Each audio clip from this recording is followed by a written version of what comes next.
Hello my dear friends, कैसे हैं आप सब। जैसे कि आपको पता है कि हम लास्ट टाइम कर रहे थे क्लास 12th का chapter number first electric charges and fields. आज हमारा लेक्चर नंबर 7th होगा, based on to find the electric field on in the axis of, बताया था मैंने लास्ट टाइम, चार्ज रिंग। ठीक है, इलेक्ट्रिक फील्ड निकालनी है चार्ज रिंग की एक्सिस के ऊपर, राइट। तो कॉन्सेप्ट आपको सारे आते हैं, खुद भी आप निकाल सकते हैं, बट चलो जिन बच्चों को नहीं पता वो मेरे साथ कर लिया, ठीक है। तो आज जो कॉन्सेप्ट रहेगा हमारा रहेगा electric field on the axis of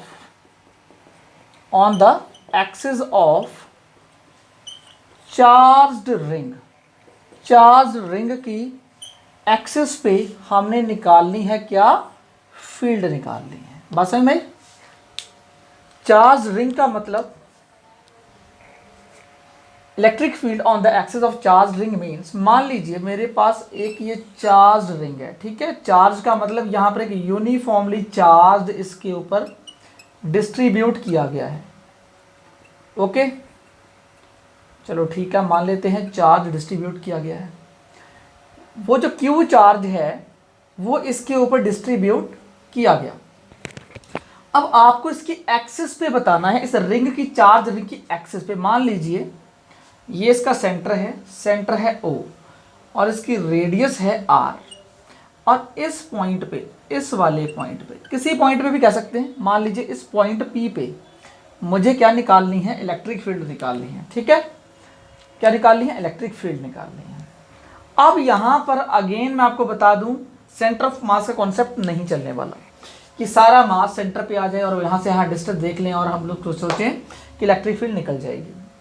एक चीज़, कॉन्सेप्ट को रिवाइज कैसे करें।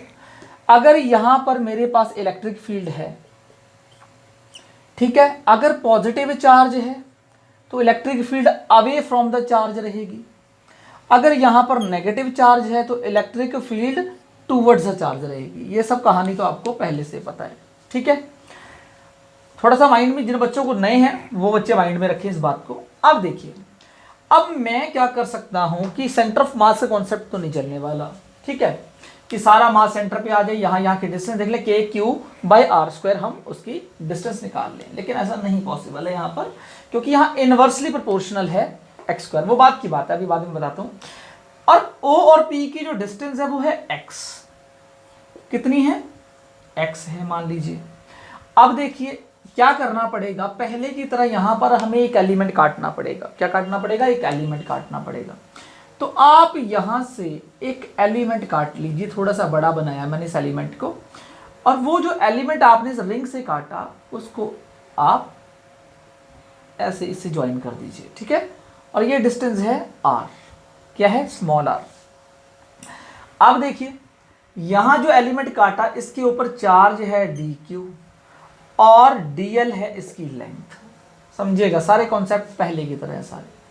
अब एक्चुअली रिंग से मैं नहीं निकाल सकता, यहां से इलेक्ट्रिक फील्ड डायरेक्टली रिंग से नहीं निकाल सकता। क्यों? क्योंकि पॉइंट चार्ज कॉन्सेप्ट यहां काम करेगा। पॉइंट चार्ज के केस में क्या होता है, k/dq/r², जो हम पहले पढ़ते आए हैं। अगर x है तो x², अगर डिस्टेंस r है तो r², उससे निकल जाता है। बट पूरे अगर उसको देखूं तो छोटे छोटे पार्ट्स में मुझे डिवाइड करना पड़ेगा। अगर ये एलिमेंट काटा है तो यहाँ से भी एक एलिमेंट काटना पड़ेगा, यहाँ से सब जगह से, फिर उसको ऐड कर देंगे। छोटी छोटी उसकी क्या बनने वाली है, E बनने वाली है, EDE। क्या होता है वो, ये एलिमेंट है, इस पॉइंट P पे इसकी जो इलेक्ट्रिक फील्ड बनेगी वो ये बनेगी DE। बात समझ गए, इस पॉइंट P पे क्या बनेगी, DE बनेगी। अब यहाँ पर इसके हैं दो कंपोनेंट। कितने हैं, दो कंपोनेंट। देखते हैं कौन कौन से हैं, एक ये और एक ये। देखो इसके अगर क्या, अगर ये एंगल है थीटा तो ये भी एंगल क्या हुआ, थीटा हुआ। अब DE के दो कंपोनेंट है, एक तो x एक्सिस पे जिसको बोलेंगे DE cos थीटा, और जो दूर है परपेंडिकुलर उसको बोलते हैं DE sin थीटा। इसके दो कंपोनेंट जो हम पहले करते हुए आ रहे हैं वही हमें यहाँ पर वो दो कंपोनेंट मिले। ओके, अब क्या करें, अब हमें करना क्या है, ये DE पहले फाइंड आउट करना है, ये DE। ठीक है, बात समझ में आ रही है। यहाँ पर इस पॉइंट चार्ज की वजह से यहाँ से away from the field plus Q से इलेक्ट्रिक फील्ड अवे होती है, तो अवे इलेक्ट्रिक फील्ड बन गई डीई। अब इस डीई की वैल्यू देख, डीई के दो कंपोनेंट हैं, अगर ये थीटा तो ये भी थीटा, दो कंपोनेंट, एक डीई कॉस थीटा एक डीई साइन थीटा। ऐसे ही जहां से एलिमेंट काटूंगा सारे एलिमेंट का एक तो थीटा इक्वल है। देखो मेरी बात समझो, ये एक चार्ज रिंग है, ये कुछ ऐसा कॉन्सेप्ट है, और यहां पर ये पॉइंट पी है, तो क्या ये इक्वल नहीं है? अगर मैं यहां से एलिमेंट काटूं, यहां से काटूं, अगर ये देखो तो ये क्या थीटा इक्वल नहीं है? ये सारे थीटा इक्वल नहीं आने वाले। चेक करो, देखो मेरे पास ये रिंग है, क्या है ये रिंग है, ये रिंग, ठीक है। यहां पर देखो ये रिंग है, ये इसकी एक्सिस है, मान लो इस पॉइंट पे मुझे निकालना है, तो ये रिंग है। अगर मैं रिंग के इस हिस्से देखूंगा तो ये लेंथ है ये आर, ये देखो आर, ठीक है। अगर इस रिंग के नीचे पार्ट से देखूंगा तो भी लेंथ क्या आएगी आर, अगर इस रिंग के इस पार्ट से देखूंगा तो भी लेंथ आएगी आर, इधर से देखूंगा तो भी आएगी आर। बात समझ में आ रही है? ये रिंग है, उसकी रेडियस आर है, बिग आर तो कांस्टेंट, अब स्मॉल आर भी कांस्टेंट, बिकॉज ये रिंग है मेरे पास और ये मेरे पास जिस पॉइंट पे निकालना है, तो देखो एक तो ये स्मॉल आर, एक यहाँ से स्मॉल आर, एक नीचे से स्मॉल आर, जिस हिस्से से मर्जी, चाहे वो यहाँ से यहाँ से यहाँ से यहाँ से यहाँ से कहीं से भी देखूंगा तो स्मॉल आर कांस्टेंट है मेरा, एक चीज। और एंगल भी कांस्टेंट है, देखो एंगल भी कांस्टेंट है, ये रिंग और ये पॉइंट, तो ये एंगल, ये उसकी एक्सेस, ठीक है, जिस पॉइंट पे निकालना है एक्सेस, ये सेंटर इसका रिंग का, और ये रिंग पूरी, और यहाँ से जो डिस्टेंस और ये जो एंगल निकल रहा है थीटा, मतलब ये वाला एंगल, ये भी क्या होगा? कांस्टेंट होगा। समझ पा रहे होंगे मेरी बात को? तो जैसे यहाँ से भी अगर बनाऊंगा तो थीटा एंगल बनेगा, और ये उसके भी दो कंपोनेंट, एक डीई साइन थीटा एक डीई कॉस थीटा। मजे की बात, d E sine theta will be cancelled out, d E sine theta component will be cancelled out. देखो इसका मिरर एलिमेंट है, ये मान लो ये इसका मिरर एलिमेंट है, इसकी वजह से यहां ऐसे होगा, ये बना स्मॉल आर, ये तो कांस्टेंट, उसके अब क्या होने वाले, चेक करो भाई, ये थीटा, अब इसके भी दो कंपोनेंट होंगे, एक होगा डीई कॉस थीटा एक होगा डीई साइन थीटा, ठीक है। इसकी वजह से इलेक्ट्रिक फील्ड ऐसे बनेगी डीई, चेक करो भाई, इस एलिमेंट की वजह से, थोड़ा सा इधर बना देता हूं आपको सिखाने के लिए कर रहा हूं, कुछ नहीं, इलेक्ट्रिक फील्ड बनेगी ये डीई। अब देखो अगर ये थीटा तो इधर से ये भी थीटा, तो थीटा का ये वाला कंपोनेंट तो डीई कॉस थीटा जो कि ऐड हो रहा है इसके साथ, लेकिन इसके दूर वाला कंपोनेंट, ये वाला कंपोनेंट कौन सा, ये वाला कंपोनेंट, ये क्या आ गया? DE sine theta. तो DE sine theta opposite direction में कैंसिल्ड आउट हो जाएंगे, तो ये तो हो गए कैंसिल्ड आउट। बात समझ में आ रही है? कैंसिल हो गए। देखो हर एक एलिमेंट का, मान लो ये वाला एलिमेंट है, इसका डीई कॉस थीटा बनेगा नीचे को, तो इसका बनेगा ऊपर को, कैंसिल्ड आउट हो जाएंगे आपस में, और DE sine theta cancelled out होंगे, DE cos theta add up हो जाएंगे। हर एक में ये होगा, हर एक एलिमेंट में ये होगा, ठीक है। इसका जो मिरर एलिमेंट है तो मैं लिख देता हूं d E sine theta component will be cancelled due to its mirror element, due to its mirror element, mirror element की वजह से डीई साइन थीटा का कंपोनेंट हो गया कैंसिल आउट। तो क्या बचा? अब बचा केवल DE cos theta.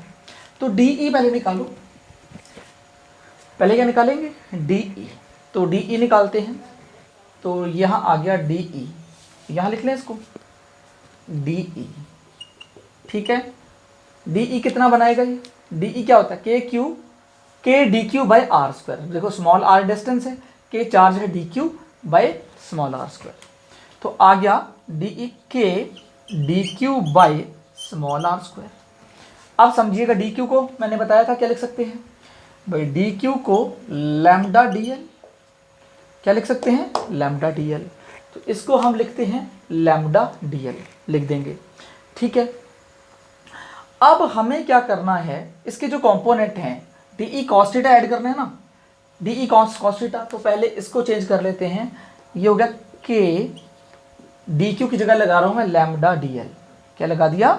Lambda d l by r square. अब यहां देखो कौन कौन सी चीज कांस्टेंट है, सबसे पहले ये पता लगाओ कांस्टेंट क्या क्या है इसमें।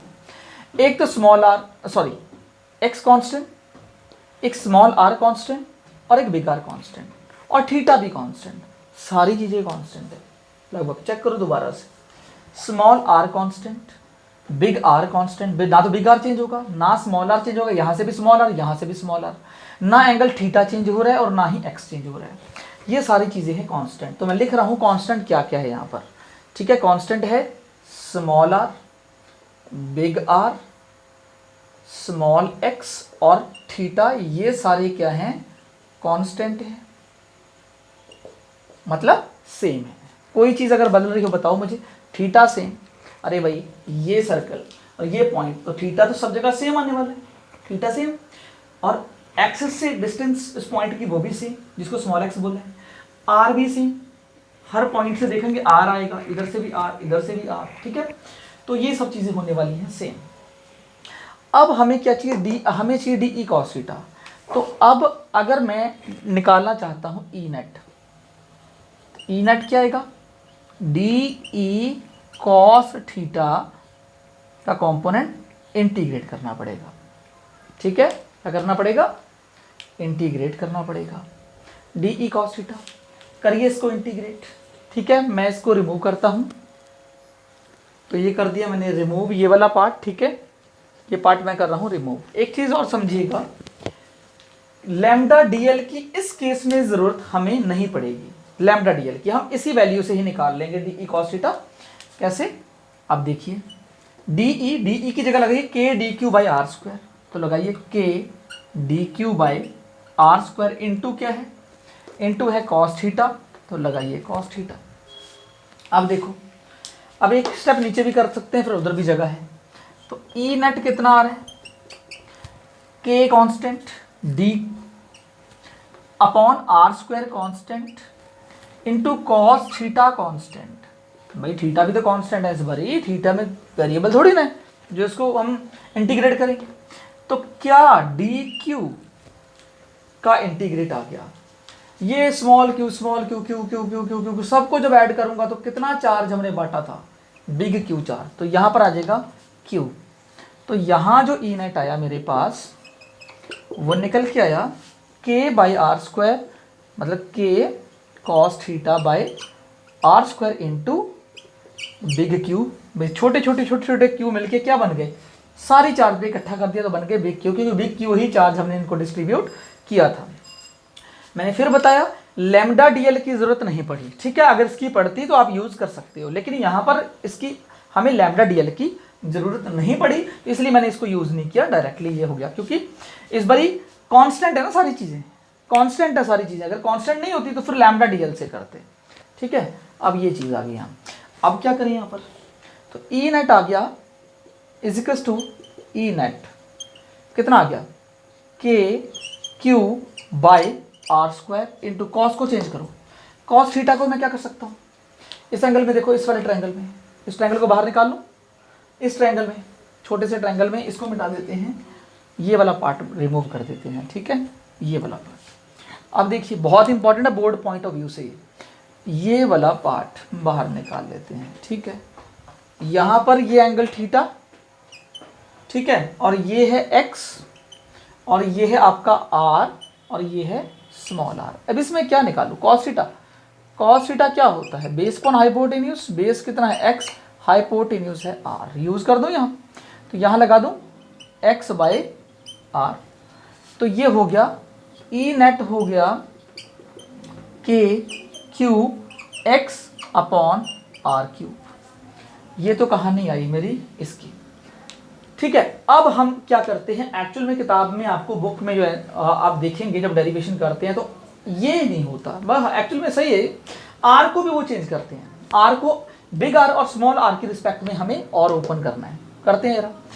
क्या मैं इसी में ही क्या लिख सकता हूं, r square is equal to hypotenuse है ना, big r square plus small x plus x square, और आर इज इक्वल टू, या 1/2 कर दूं इसको सीधा ही, r square plus x square, root आएगा ना उसको कर दूं 1/2। तो मैं ये वैल्यू यहाँ पुटअप कर रहा हूँ। अब देखो ई नेट क्या आने वाला है, के क्यू एक्स अपॉन, इसकी जगह मैंने लगा दिया क्या, क्यूब है ना वहाँ, r square plus x square 1/2, r square plus x square 1/2, और ऊपर कितना है चेक करो, क्यूब है। तो क्या ये 3/2 नहीं हो जाएगा? अगर मैं चेक करूँ तो इसकी वैल्यू क्या आने वाली है, ई नेट, यहाँ से 3 1 जा 3, 3/2। तो क्या मैं डायरेक्टली 3/2 लिख दूँ? आपने देख तो लिया ही है, ठीक है, इसको लिख देते हैं डायरेक्टली अब 3/2। तो 12th में है आप लोग, ये सब चीज़ें तो आपको पता ही होंगी। तो ये आ गया 3/2, ठीक है। ये मैंने निकाल लिया जी ई नेट, किसका? चार्ज रिंग का इस पॉइंट पी पे, ये पॉइंट पी है, ठीक है। पॉइंट पी पे मैंने क्या निकाल लिया, ई नेट निकाल लिया। दोबारा सुन लो फटाफट 2 मिनट में। क्या हुआ, ये पूरा चार्ज क्यू डिस्ट्रीब्यूट किया गया, इसके ऊपर स्मॉल क्यू बहुत सारे plus plus plus plus charge हैं। अब क्या किया हमने, एक पॉइंट पी पे, इसके एक्सिस में एक पॉइंट लिया, वहां पर हमने क्या किया, इलेक्ट्रिक फील्ड फाइंड आउट करने की कोशिश की। एक्चुअल में टोटल चार्ज डिस्ट्रीब्यूट है, तो सेंटर ऑफ मास का कॉन्सेप्ट यहाँ काम नहीं करेगा। अब आपको एक एलिमेंट काटना पड़ेगा जो कि बिहेव करे पॉइंट चार्ज का। एक पॉइंट चार्ज का बिहेव करेगा, छोटा सा एलिमेंट डी क्यू है जिसकी लेंथ है डीएल, वो काट के वो आर डिस्टेंस दूर है इस पॉइंट पी से। अब इसने अपने यहाँ पर इस पॉइंट पी पे इलेक्ट्रिक फील्ड बनाई, मैंने अभी बताया था positive charge away from the point electric field बनाता है, तो ये डी बन गई, ठीक है। थीटा एंगल इसके बीच में, तो ये एंगल थीटा। इसके 2 कंपोनेंट है इलेक्ट्रिक फील्ड के, एक डी कॉस थीटा, एक D sine theta. Sine theta cancel, क्यों? क्योंकि इसकी वजह से साइन थीटा नीचे बन रहा है, तो इस वाले इसका जो मिरर एलिमेंट है उसकी वजह से साइन थीटा ऊपर बन रहा है, तो ये कंपोनेंट कैंसिल, सारे ऐसे कैंसिल हो जाएंगे। इससे कैंसिल, इसका इससे कैंसिल, इसका इससे कैंसिल, तो वो तो कैंसिल साइन वाले। अब डी कॉस थीटा रह गया। फिर हमने देखा कि D sign theta component cancel हो गए हैं क्योंकि मिरर एलिमेंट की वजह से। फिर डी केवल बचा डी कॉस थीटा, ये लिख दिया। लेकिन डी क्या है, k d q by r square, तो k d q by r square, ये बात समझ में आ रही है। डी क्यू इसका चार्ज, आर इसकी distance, k d q by r square. मैं तो इसको चेंज कर रहा था, लेकिन चेंज नहीं करने की जरूरत। लैम्डा डीएल में हमने पढ़ा है ना, डी क्यू लैम्डा डीएल, लेकिन चेंज नहीं करना क्योंकि सारी वेरिएबल कांस्टेंट है। थीटा कांस्टेंट है, स्मॉल आर कांस्टेंट है, स्मॉल एक्स कांस्टेंट है, बिग आर कांस्टेंट, सब तो कांस्टेंट है, बचा क्या, सारी कांस्टेंट है इसमें, ये चीज याद रखना। अब क्या हो, जब जितने कांस्टेंट डी कॉस थीटा, तो मैंने k d q by r square value लगा दी यहाँ पर, के बाहर डी क्यू बाहर, नॉट के बाहर आर स्क्वायर बाहर, कॉस थीटा बाहर, कॉस थीटा भी बाहर आ गया, क्यों? थीटा भी यहाँ पर वेरिएबल नहीं है, उसको भी इंटीग्रेट नहीं करना। तो k by r square into cos theta बाहर, अंदर बचा d q, small d q d q d q, यहाँ पर डी क्यू डी क्यू सारे जो मैं ऐड करूंगा तो क्या बन जाएगा, क्यू, तो ये बन गया क्यू। अब कॉस थीटा क्या होता है, इस ट्रायंगल को बाहर निकाल के देख लो, बेस अपॉन हाइपोटेन्यूज, बेस है ये, हाइपोटेन्यूज है एक्स बाई आर, इसी जगह x by r put up कर दिया, और यहाँ पर और क्या बचा, अपॉन आर क्यूब हो गया, तो आर को भी हमने यहाँ से कर लिया, hypotenuse square equals to perpendicular plus base square, r की वैल्यू आ गई r square plus x square 1/2, वो यहाँ पुट अप कर दी, 3 है तो 3/2 आ गया, परफेक्ट समझ में आ गया होगा आई थिंक, है ना। अब मैं करता हूँ इसको रिमूव कर, थोड़ा करना पड़ेगा, और फिर एक चीज बताता हूँ इसके बारे में। अब इसके सेंटर पे देखते हैं, इसके सेंटर पे कितना है, इन्फिनिटी पे कितनी है, क्या सब चीजें चेक करते हैं। तो एक काम करता हूँ, मैं डेरिवेशन को मिटा रहा हूँ, ठीक है, बस उसको रख रहा हूँ क्योंकि उसका और फिगर का यूज बढ़ना है मेरे से, ठीक है।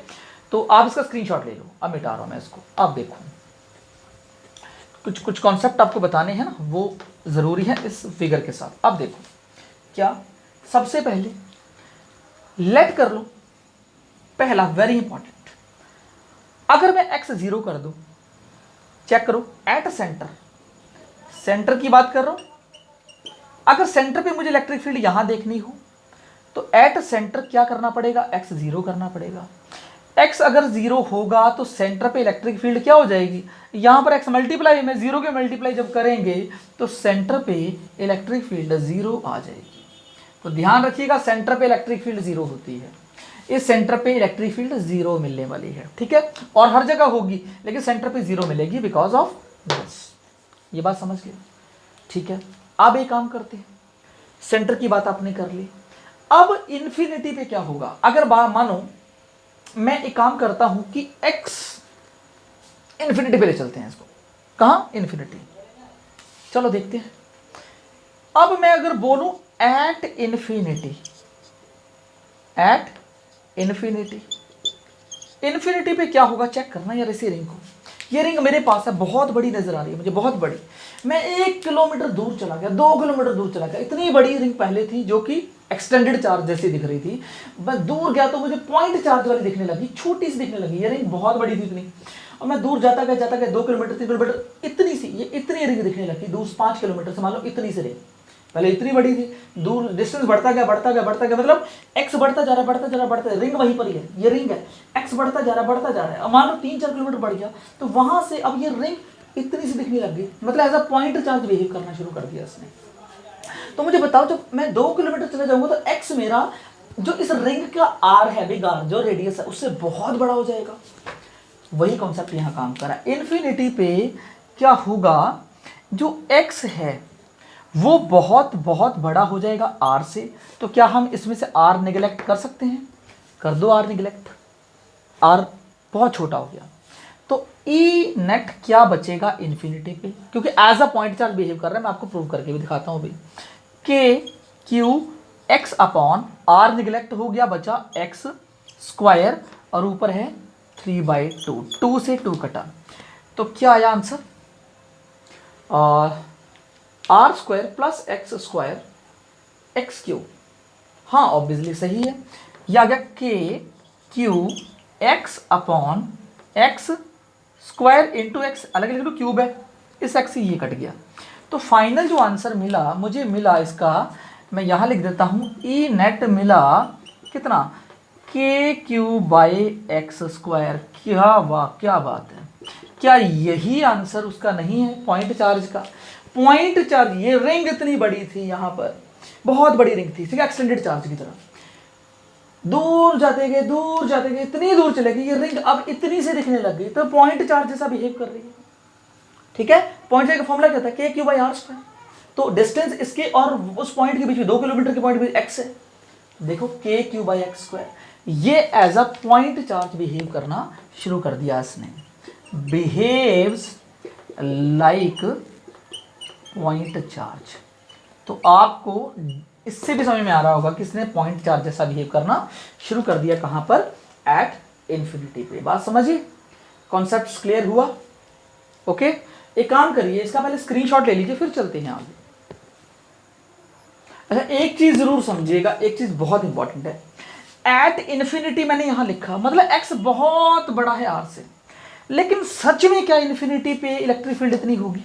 ये तो एक्स है, मतलब 10 किलोमीटर 15 किलोमीटर ऐसा है, बहुत बड़ा है आर से, उस समय इलेक्ट्रिक फील्ड इतनी है, as a point charge behave कर रहा है। लेकिन अगर बिल्कुल इन्फिनिटी पे चले गए ना, बिल्कुल इन्फिनिटी पे एक्स इतना बड़ा हो गया कि ये पूरा 1/0 हो गया, सॉरी 1/इन्फिनिटी हो गया। तो 1/इन्फिनिटी क्या होता है, 0 होता है। तो मतलब एक्चुअल में मैं आपको ये कह सकता हूं कि एट इन्फिनिटी ठीक है, मतलब आप ये मानो कि एक्स ऐसी कंडीशन में जब एक्स बहुत बड़ा है आर से, ये वो कंडीशन ले लो, इन्फिनिटी की अलग लिख लो। बिल्कुल इन्फिनिटी पे क्या होगा, एक्स इतना बड़ा हो जाएगा कि ये 1/इन्फिनिटी हो जाएगा, और 1/इन्फिनिटी क्या होता है, 0 होता है। याद रखिएगा इन्फिनिटी का केस भी, अगर एक्स बिल्कुल हो जाए इन्फिनिटी, क्या हो जाए, इन्फिनिटी, तो पहला पॉइंट सेंटर था, दूसरा एक्स बहुत बड़ा है आर से। इन्फिनिटी बोला मैंने, बट एक्चुअल में अगर इन्फिनिटी की कहानी देखी जाए, एक्स जब इन्फिनिटी हो जाएगा तो 1/इन्फिनिटी क्या होता है बताओ, 0 के इक्वल नहीं होता। ये कॉन्सेप्ट भी याद रखना, बहुत इंपॉर्टेंट है, काम आएगा ये। मतलब इलेक्ट्रिक फील्ड सेंटर पे भी 0, इस पॉइंट पे भी 0, बिल्कुल इन्फिनिटी पे चले जाओगे तो वहां पर भी 0, लेकिन इन्फिनिटी से थोड़ा सा पास आ जाओ, मतलब बहुत ज्यादा एक्स की डिस्टेंस है आर से, उस वक्त वो पॉइंट चार्ज जैसा बिहेव करेगा। जैसे रिंग है, ये रिंग है, 2 किलोमीटर चला गया, पॉइंट चार्ज बिहेव कर रही है, 5 किलोमीटर और पॉइंट चार्ज जैसा बिहेव कर रही है, लेकिन और मैं चलता गया 25 किलोमीटर, बदल बहुत ज्यादा चला गया, जहां आप वहां चला गया मान लो, तो ये रिंग अब दिख ही नहीं रही, मतलब इतनी ज्यादा डिस्टेंस हो गई एक्स की, किससे, बिग आर से। तो अभी वो 0 हो गई, क्या इलेक्ट्रिक फील्ड वापस से 0 हो गई। सेंटर पे, इसके रिंग के सेंटर पे 0 थी, फिर बढ़ रही थी, ठीक है, सेंटर पे 0, फिर एकदम लास्ट इन्फिनिटी पे जाके, मतलब एक बीच में ऐसा पॉइंट आएगा जब मैक्सिमम हो जाएगी, वो भी हम पढ़ेंगे कि कौन से पॉइंट पे बढ़ेगी, कहां तक बढ़ेगी, एक पॉइंट आएगा वहां तक बढ़ेगी, फिर वहां से फिर कम होते होनी शुरू हो जाएगी, और फाइनली इन्फिनिटी पे जाके खत्म हो जाएगी, मतलब 0 हो जाएगी। बस समझ रहे हैं, ये रिंग है, रिंग के सेंटर पे बिल्कुल 0, फिर बढ़ना शुरू, एक पॉइंट आएगा जहां बहुत बढ़ जाएगी, वो पॉइंट की भी पड़ेगी, किस पॉइंट पे बढ़ेगी, कौन सी डिस्टेंस जहां पर बढ़ जाएगी एक्स की, वो कौन सी डिस्टेंस है, बस समझ गए।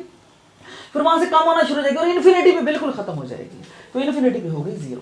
बात समझ आ रही होगी मेरी, आई थिंक। अब ले लो स्क्रीनशॉट, ओके। अब मैं पहले इसको मिटाता हूं, फिर वो बात करते हैं जो मैंने ई मैक्स की बात कर रहा था कि किस पॉइंट पे इलेक्ट्रिक फील्ड मैक्सिमम होगी। बोर्ड के पॉइंट ऑफ व्यू से माय डियर स्टूडेंट्स ये बहुत इंपॉर्टेंट टॉपिक है। कहाँ से? बोर्ड के पॉइंट ऑफ व्यू से, ठीक है। बोर्ड्स में बहुत बहुत इंपॉर्टेंट टॉपिक है ये। अब मैं आपको समझाता हूँ, इसे ग्राफ भी बनाएंगे, बहुत समझ में आएगा आपको। अब क्या करना है, हमने एज अ क्वेश्चन कर लें तो ज़्यादा बेटर रहेगा, है ना।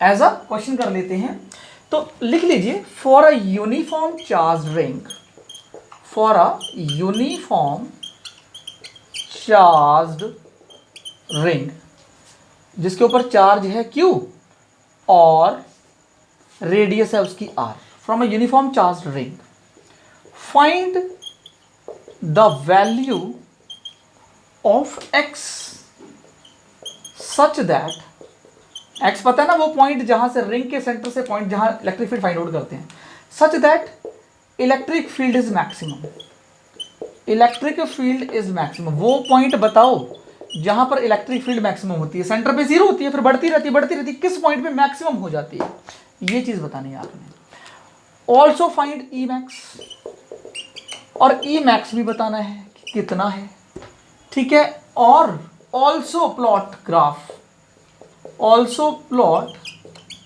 ग्राफ बिटवीन ई वर्सेस एक्स, इसके बीच में ग्राफ भी प्लॉट करना है। सारी कहानी इसके अंदर आ जाएगी, ठीक है। अब इसका करते हैं सॉल्यूशन। अब एक चीज समझ में आ जाएगी आपको, इसकी कहानी पूरी। अब क्या है, यूनिफॉर्म चार्ज रिंग है, हमें पता है, अभी हमने पढ़ा था, ठीक है। यूनिफॉर्म जो चार्ज रिंग होती है उसकी इलेक्ट्रिक फील्ड अभी आपने निकाली, ठीक है। तो एक काम करिए, सबसे पहले इस क्वेश्चन को नोट कर लीजिए, फिर शुरुआत करते हैं। नोट कर लिया? आप खुद करिए इसको। इसकी इलेक्ट्रिक फील्ड पहले क्या अभी हमने निकाली थी, चार्ज रिंग की KQX upon R² plus X² की पावर 3/2, इसी से सॉल्व होना है सारा। अब मुझे बताइए, अगर y को मैक्सिमम होता है, y अगर x पे डिपेंड करता है और y को मैक्सिमम होना है तो dy/dx 0 हो जाता था। अगर y वेरिएबल x पे डिपेंड करता है और y को होना है मैक्सिमम, इसको क्या होना है बहुत बड़ी बता चुका हूँ, मैक्सिमम, तो dy/dx को रखना पड़ता है 0, तभी पॉसिबल है। अब यहां पर e डिपेंड कर रहा है x पे, यहां पर वही केस है, देखो e डिपेंड कर रहा है x पे और e को होना है मैक्सिमम, वो कह भी रहे हैं कि e मैक्सिमम चाहिए, तो मतलब de/dx को करना पड़ेगा 0 के इक्वल। कहानी सेम है, समझ में आ गई? पूछोगे तो नहीं दोबारा। e मैक्सिमम बनाना है, e डिपेंड कर रहा है x पे, तो de/dx को 0 के इक्वल रखना पड़ेगा, तभी e मैक्सिमम आएगा, ठीक है। ये चीज रिमूव कर देता हूं। अब यहां पर यहां कर देते हैं सीधा ही। तो मैंने बता दिया आपको, अगर e डिपेंड कर रहा है किसके ऊपर, x के ऊपर, और e को होना है क्या, मैक्सिमम, तो de/dx को होना पड़ेगा 0 के इक्वल। de कितना है, de/dx निकालो, de/dx निकालो। u/v का फॉर्मूला आपने पढ़ा होगा, डिफरेंशिएट करना u और v को, तो डिफरेंशिएट ऑफ u और v का फॉर्मूला सुन लो जिस बच्चों को नहीं पता, आसान है। अपॉन में लिख दो v², ठीक है। इसका डिफरेंशिएट बाद में करना है, v differentiation of u minus u differentiate of v, ठीक है। अरे भाई v differentiate of u minus u differentiate of v, मैं करके दिखाता हूँ। अब यहाँ पर u है, ये v है, तो पहले v है तो v को ऐसे लिख दो, R² प्लस X² की power 3/2 into v differentiate of u। अब ये u है तो u का डिफरेंशिएट करना है, तो क्या x के रिस्पेक्ट में करूंगा तो क्या आएगा, डिफरेंशिएट इसका, KQ बाहर लिख लेते हैं, एक काम करते हैं KQ लिख लेते हैं बाहर, ठीक है। ये जो KQ है इसको लिख लो बाहर, मतलब यहाँ पर लिख लेता हूँ मैं यहाँ, ठीक है। ये ऐसे डिफरेंशिएट कर रहा हूँ मैं, और ये KQ है बाहर, K और Q दोनों हैं बाहर, बात समझ गए। KQ तो कांस्टेंट है ना, बाहर आ गया। अब इसका डिफरेंशिएट कहाँ, केवल x बचा, तो x का डिफरेंशिएट होता है 1 माइनस, अब आ गया u है x इंटू डिफरेंशिएट किसका करना है, v का, तो ये v है, इसका डिफरेंशिएट क्या आएगा, nx n-1, तो n x की पावर n का डिफरेंशिएट क्या होता है, nx n-1, तो x की पावर n है तो n आ गया ये, और x है पूरा ये n-1, मतलब 3.2 - 1। बात आ रही समझ में? और ये यहाँ से मिटा रहा हूँ बिकॉज यहाँ पे भी मुझे ज़रूरत पड़ने वाली है। अब देखो इसका डेरिवेटिव तो कर दिया मैंने, अब इसके अंदर का भी डेरिवेटिव करना पड़ेगा, इनटू डिफरेंशिएशन ऑफ इसका क्या आ जाएगा, आर स्क्वायर का तो 0, एक्स स्क्वायर का आ जाएगा इंटू 2x, ठीक है। अपॉन में वी स्क्वायर अभी मैंने लिखवाया था, तो वी कितना है, आर स्क्वायर एक्स स्क्वायर का क्या है 3/2 है, इसका भी स्क्वायर कर दो, स्क्वायर कर दोगे तो कितना आ जाएगा, कर ही देता हूँ ताकि आपको समझ में आ जाए, ये आ जाएगा, बात समझ के दिख रहा है। अब क्या आया, अब आया जी d E by d x is equals to k q, क्या आया के क्यू। अब देखो क्या बचा, r square plus x square की पावर 3/2 माइनस, यहाँ बचा 2 से 2 कैंसिल, 3/2 में से 1 गए तो क्या बचा 3 - 2 1/2 बचा, ये 1/2 बचा, यहाँ बचा -3x 1/2 लिख दूँ, r square plus x square 1/2, चलो ऐसे लिख देते हैं, ठीक है, होल अपॉन क्या बचा r square plus x square की पावर 3। ये कहानी तो समझ में आ गई होगी। इन दोनों में से कॉमन ले लो, क्या r square plus x square 1/2, तो ले लिया कॉमन, के क्यू और इज इक्वल टू में 0 है, याद रखना इज इक्वल टू में 0 चल रहा है अभी कहानी में, तो ये पार्ट हो गया 0, ये पार्ट भी हो गया 0, चेक कर लो एक बार यार, इसको 0 कर देता हूँ, देखो के क्यू नीचे गया 0 पॉइंट के क्यू 0 और इसकी मल्टीप्लाई इससे हो गई तो ये भी 0, तो केवल ऊपर वाला पार्ट बचा और यहाँ से कॉमन ले लिया मैंने, क्या r square plus x square की पावर 1/2 ले लिया कॉमन, भाई 3/2 में 1/2 चला गया तो कितना बचा, यहाँ से 1/2 चला गया ना, समझ गए। अब चेक करो यार, अरे भाई 3/2 है ना, तो उसमें से 1/2 चला गया, तो 3/2 में से 1/2 चला गया तो कितना बचा 2, 3 - 1 2/2, तो मतलब केवल बचा r square plus x square, केवल बचा ये, चेक कर लो 1 + 1/2 क्या होता है, 1 + 1/2 3/2 नहीं होता, 3/2 में से अगर 1/2 चला गया तो केवल ये सिंगल ही बचा, ठीक है। माइनस क्या बचा, यहाँ माइनस बचा 3, इसको रूट लिख लो चाहे, 3√r² plus x square is equal to 0, check करो, बाकी सब कहानी 0 हो गई, बाकी सब 0, के उधर 0 हो गया, ये इधर 0 हो गया, केवल ये बचा। अब समझना यहाँ से, ये समझ में आ गई। अब मुझे कुछ क्वेश्चन मिटा दूँ या क्या करूँ,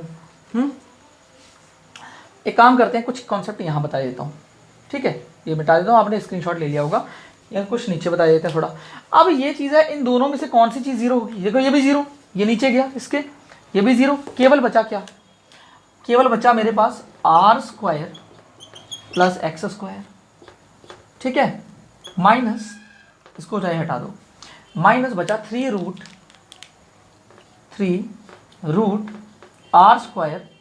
plus x square is equal to 0, ठीक है, कहानी सही में आई।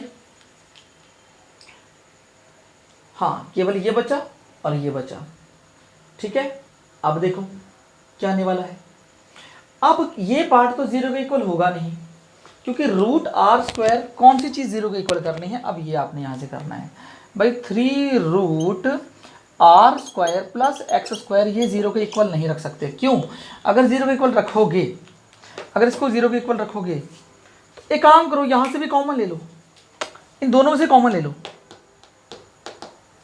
तो बचे आर, हाँ कॉमन आ जाएगा, तो आई थिंक फिर कहानी बन जाएगी, 1/2 कॉमन ले लो तो 3√1/2, चेक करो कुछ कॉमन आ रहा है, तो डी ई बाई और डी एक्स हो गया मेरा D E by d x, तो ये आ गया हमारा के क्यू, ठीक है, और यहाँ आ गया r square plus x square, इसको अगर मैं ऐसे भी लिख दूँ तो आपको ज़्यादा समझ में आ जाएगा, क्या इसको इस फॉर्म में लिख सकता हूँ, r square plus x square 1/2, देख लो मल्टीप्लाई करूँगा तो 3/2 बन जाएगा, मैंने जानबूझ के से ब्रेक किया इसको।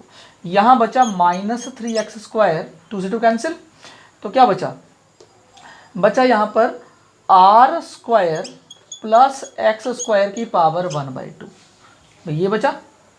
अब देखो होल अपॉन में क्या बचा, होल अपॉन में बचा r square plus x square की पावर 3, ठीक है, ये चीज़ हमें निकल के आई यहाँ से।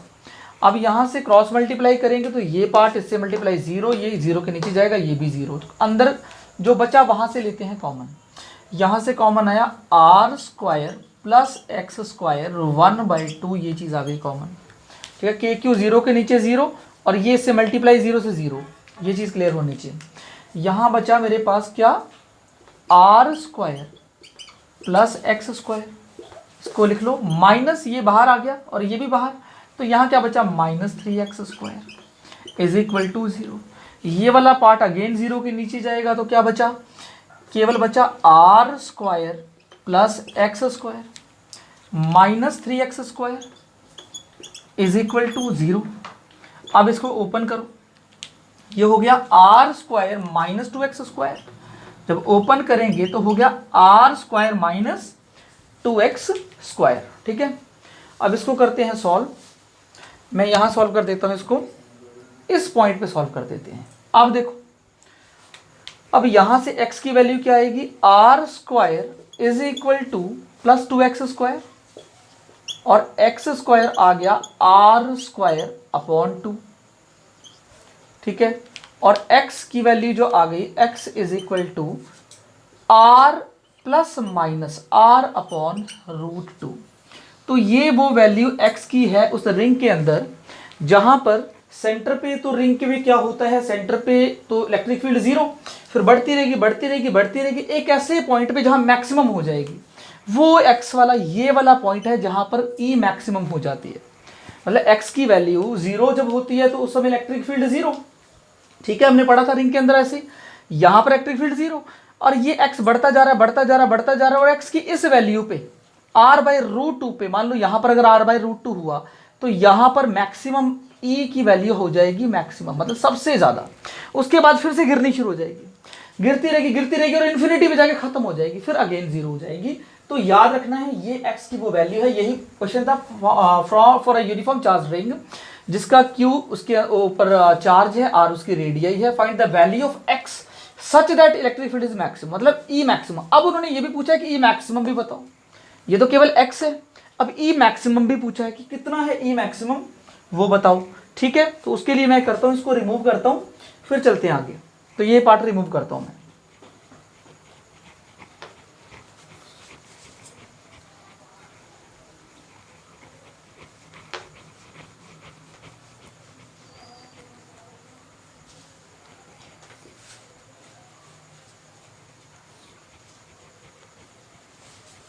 तो E का फॉर्मूला फिर से चेक करिए, E का फॉर्मूला क्या था, E is equal to, that is E का formula r square plus x square 3/2 KQX, यही था KQX, ये फॉर्मूला था इलेक्ट्रिक फील्ड का। अब उन्होंने बोला कि जब x की वैल्यू, ठीक है, जब x की वैल्यू क्या हो जाती है, प्लस माइनस कितनी थी, r/√2 थी, प्लस माइनस r/√2। ठीक है, उस वक्त क्या होता है, E मैक्सिमम हो जाता है, उस वक्त E क्या हो जाता है, मैक्सिमम हो जाता है। E मैक्स निकालना है तो प्लस r/2 से कर लेते हैं, माइनस छोड़ते हैं, प्लस r/2 से या माइनस, दोनों का आंसर तो सेम आएगा। ठीक है, अब पहले प्लस से करते हैं। अब यहां पर E मैक्स रखिए, तो E का फॉर्मूला तो हमें पता ही है क्या है, KQX, तो KQX की जगह लगा दो r/√2 whole upon r square plus x square है, तो अगर मैं इसको ब्रैकेट में लेता हूं तो आर स्क्वायर प्लस एक्स की जगह क्या है, r/√2 है, तो ये हो जाएगा r/2। ठीक है, ऊपर है इसके 3/2, तो लिखो 3/2। अब इसको करो थोड़ा सॉल्व करेंगे कैसे, KQR/√2। अब इसको सॉल्व करने का तरीका ये है कि आर स्क्वायर, इसको पहले सॉल्व कर लो डिनोमिनेटर को, तो ये हो गया 2। ठीक है, तो ये हो गया 3r², 2r² प्लस r² और ये हो गया 3/2। अब इसको सॉल्व करेंगे तो KQR/√2 होल अपॉन, यहां पर आ गया आपका 3r² अपॉन 2 का 3/2। ठीक है, ये चीज सॉल्व करेंगे। अब एक काम करो, अब इसको एक काम करते हैं, E max is equal to, इसको ले लेते हैं रूट के अंदर, that is KQR/√2 whole upon यहाँ पर एक रूट ले लो, 3/2 है, उसमें से 1/2 अगर अंदर मैं रूट में ले लूँगा तो ऊपर क्या बचेगा? अगर मैं इसको ऐसे कर दूँ कि 3, इसको रूट में ले लूँ, 3r² / 2, ठीक है, ये ले लिया मैंने रूट में, तो 3/2 में से 1/2 तो मैंने निकाल दिया, तो कितना बचा ऊपर फिर? तो ऊपर बचा 3 - 1, 2/2 मतलब 1 ही बचा, 3/2 - 1/2 ऊपर बचा 1, 3/2 सॉरी, नहीं 3/2 नॉट माइनस, अगर ये 1/2 है तो 1/2 इंटू 3, सॉरी ऊपर 3 बचेगा ना भाई। देखो ये यहाँ है, मैंने यहाँ पर रूट लगाया, तो उस रूट की जगह अगर मैं ऐसे बताऊँ आपको तो ये तो हो गया 1/2, तो 1/2 की मल्टीप्लाई 3 से करूँगा तो वापस से आ जाएगा 3/2। बात समझ गए? तो ये यहाँ पर मैंने रूट लगाया, तो वो समझ लेना आप, यहाँ पर रूट का मतलब है 1/2, तो यहाँ आ गया √3r² / 2 और ये है मेरा 3, ठीक है। अब इसको ओपन करो तो ये आ गया KQR/√2 होल अपॉन, अब इसको करेंगे तो √3 इंटू √3 3 और एक और √3 है तो 3√3, ठीक है, अपॉन 2 को भी ऐसे खोलूंगा तो √2 इंटू √2, तो 3 है ना, यहाँ पर 3 है, तो कितना आ जाएगा? यह जाएगा 3√2, ठीक है भाई, √2 है ना, तो √2 3 टाइम्स है, √2 इंटू √2 और √2 और 2√2, सॉरी ये 2√2 आएगा, ठीक है। और ये r² है तो ये बाहर r आ गया, तो यहाँ r³ बन के बाहर आएगा ये।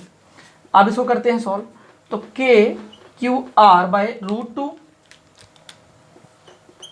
इंटू ये आ गया 2√2 अपॉन 3√3 इंटू r³। अब इसको करो सॉल्व, ये √2 से √2 कैंसिल, तो ई मैक्स मेरा फाइनल आने वाला है, E max is equal to क्या आएगा?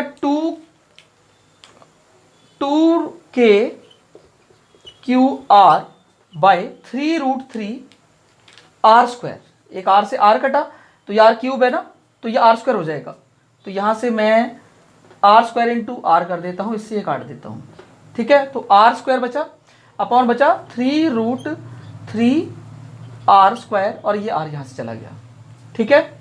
ये फाइनल वैल्यू आई है मेरी ई मैक्सिमम। अब समझो दोबारा से एक बारी, बहुत डिफिकल्ट उसकी कैलकुलेशन है। कहने का मतलब है कि मैंने यहाँ पर कुछ नहीं किया, बस x की वैल्यू कहाँ मैक्सिमम आनी थी पहले तो वो निकाला, तो वो मैक्सिमम कहाँ पर आनी थी? r/√2 पे, तो बस यहाँ पर r/√2 रखा, यहाँ पर भी r/√2, उसका स्क्वायर किया, जैसे ओपन किया फाइनली हमने जब इसको सॉल्व किया तो इसका आंसर है 2KQ/3√3 r²। ये है मेरा ई मैक्सिमम, मतलब यही ई मैक्सिमम है जो r/√2 पे आती है वैल्यू, ठीक है। अब आप एक काम करिए, इसका ले लीजिए स्क्रीनशॉट, फिर चलते हैं आगे। मूवर्स का फाइनल अब करते हैं ग्राफ ई और एक्स का, और फाइनल आज की क्लास करते हैं फिर ओवर, ठीक है। तो ये बोर्ड का कॉन्सेप्ट बहुत इंपॉर्टेंट है, बोर्ड्स के पॉइंट ऑफ व्यू से बहुत बड़ी आया हुआ क्वेश्चन है ये। तो KQ, हाँ इसको भी मिटा देते हैं, ठीक है। और ई मैक्स नहीं मिटा रहा मैं, ई मैक्स की वैल्यू मुझे चाहिए और वो एक्स की वैल्यू मुझे चाहिए ग्राफ के लिए। अब ई वर्सेस एक्स का ग्राफ बनाते हैं, ठीक है, फाइनल जो हमारा सॉल्यूशन में है, जो तीसरा पार्ट है, फिर उसके साथ क्लास ओवर। अब ई वर्सेस एक्स का ग्राफ क्या, मेरे पास क्या था माय डियर स्टूडेंट्स, ये रिंग थी, इस रिंग के ऊपर एक चार्ज डिस्ट्रीब्यूट किया था Q चार्ज, और वो इस तरह से डिस्ट्रीब्यूट किया गया पूरी रिंग के ऊपर। यहाँ पर क्या हुआ, यहाँ से एक लाइन, और इसकी एक्सेस पे ये होगी इसकी एक्सेस, ठीक है, ये होगी एक्सेस। तो x, ये एक्चुअल में ये सेंटर उसका O है रिंग का, और उससे x डिस्टेंस बढ़ती जा रही है, और एक पॉइंट पे जाके इन्फिनिटी भी होगी, एक पॉइंट पे जाके इन्फिनिटी हो जाएगी जहां पर इलेक्ट्रिक फील्ड जीरो हो जाती है, पता है ना। पहले सिंपल कॉन्सेप्ट समझ लो, पहले जब सेंटर था x जब जीरो था तो इलेक्ट्रिक फील्ड जीरो थी, अगर x इन्फिनिटी था तो भी इलेक्ट्रिक फील्ड जीरो थी। ये दो केस तो याद रखना है इसके लिए।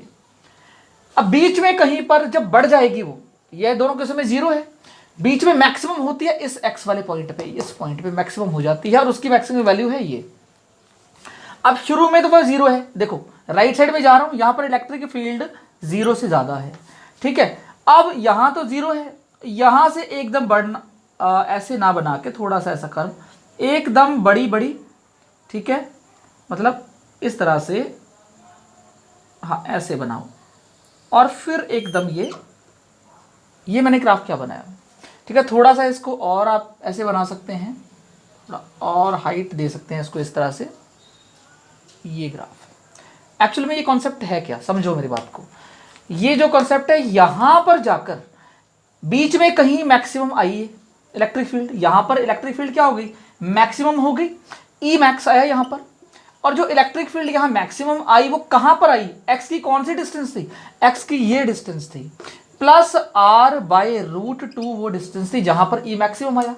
और ई मैक्सिमम की वैल्यू आई क्या, वो आई 2k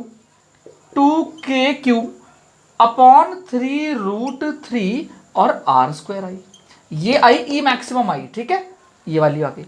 अब क्या हुआ, अब अगर इसके मैं लेफ्ट भी आऊं, देखो यहां से पहले 0 से फिर बड़ी बड़ी बड़ी बड़ी, जैसे एक्स की वैल्यू बढ़ रही है, यहां पे मैक्सिमम होने के बाद फिर घटना शुरू हो जाएगी, और जब इन्फिनिटी पे बात आएगी तो बिल्कुल एज टेंड्स टू इन्फिनिटी 0 हो जाएगी। तो मैंने ऐसे बना दिया, ठीक है, ये मान लो इन्फिनिटी पे हो जाएगी बिल्कुल 0। अब इसके अपोजिट में अगर मैं चलूंगा, तो अगर अपोजिट में आऊंगा तो अब मुझे नेगेटिव ग्राफ बनाना पड़ेगा, मतलब इसके इधर से नीचे से। कहानी सेम है, एक प्लस आर बाई टू पे थी मैक्सिमम, एक माइनस आर बाई टू, अगर प्लस आर बाई टू है तो माइनस आर बाई रूट 2 ये होगा। इस पॉइंट पे अब आने वाली है मैक्सिमम दोबारा से, तो इसको लिख देता हूं माइनस आर बाई रूट 2। अब देखो यही ग्राफ इस तरह से और फिर यहां से ऐसे आ जाएगा, बात समझियो। ये ग्राफ अब यहां पर देखो इस पॉइंट पे क्या आ गई, मैक्सिमम आ गई, तो मैक्सिमम आ गई तो थोड़ा सा यहां मैक्सिमम बनाओ, इस पॉइंट पे मैक्सिमम आ गई इस वाले पे, ठीक है, इस वाले पॉइंट पे मैक्सिमम आ गई। और यहां पर कहां मैक्सिमम आई, माइनस आर बाई रूट 2 पे, ये प्लस आर बाई रूट 2 पे, इधर माइनस, और इधर इन्फिनिटी पे जब जैसे पहुंची तो वहां फिर टेंड्स टू क्या हो जाएगी, 0 हो जाएगी। तो ये मेरा ग्राफ था, ई वर्सेस एक्स का ग्राफ था, ठीक है। दोबारा समझ लेना, 0 पे 0 थी, फिर बड़ी बड़ी बड़ी बड़ी, फिर एक पॉइंट पे आके जब डिस्टेंस x, ये x डिस्टेंस बढ़ रही है, ये x है, ठीक है, जैसे x डिस्टेंस पहुंची, जब जैसे ही x r बाई रूट 2 के इक्वल हो तो मैक्सिमम हो गई, उसके बाद घटनी शुरू हो गई और इन्फिनिटी में बिल्कुल 0 हो गई। फिर इधर यही अपोजिट, जब पहले 0 फिर बढ़ रही और एकदम जब माइनस आर बाई रूट 2 आई, जब डिस्टेंस x की, तब मैक्सिमम होगी, फिर दोबारा मिनिमम शुरू हो गई और इन्फिनिटी में जाके फिर से क्या हो गई, 0 के टेंड्स टू 0 हो गई, ठीक है। तो ये कहानी थी आज की, और बहुत इंपॉर्टेंट आज का टॉपिक था बोर्ड के पॉइंट ऑफ व्यू से माय डियर स्टूडेंट्स, बिकॉज आपने इन चीज़ों को रिवाइज करना है, रिवाइज करने के बाद खुद से क्वेश्चंस लगाइए, ठीक है। और और नेक्स्ट जो टॉपिक हमारा रहेगा वो इससे नेक्स्ट मैं आगे कराने वाला हूँ टॉपिक, ठीक है, उसके लिए रेडी रहिए। Okay, take care, bye bye.